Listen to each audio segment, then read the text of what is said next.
Bonjour à tous. Des orages attendus dans le Jura. Le département a été placé en vigilance jaune orage à partir de midi et jusqu'en début de soirée. Ces orages pourront s'accompagner de précipitations allant de 5 à 15 mm en 1 heure, ainsi que de rafales de vent comprises entre 40 et 60 km/h.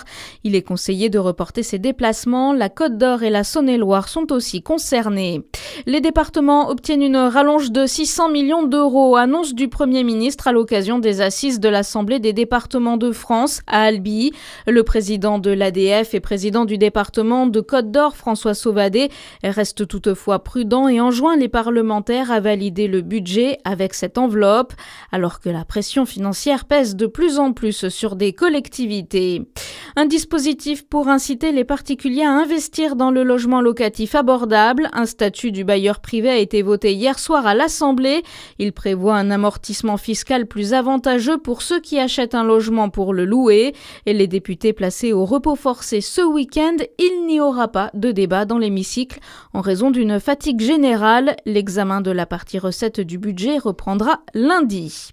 Près de 200 personnes contrôlées hier soir autour de Chalon-sur-Saône. Les unités de la compagnie de gendarmerie départementale ont mis en place des contrôles routiers sur tout le secteur chalonnais. 170 véhicules et 192 personnes ont été contrôlées au cours de cette opération de sécurité routière et 26 infractions relevées.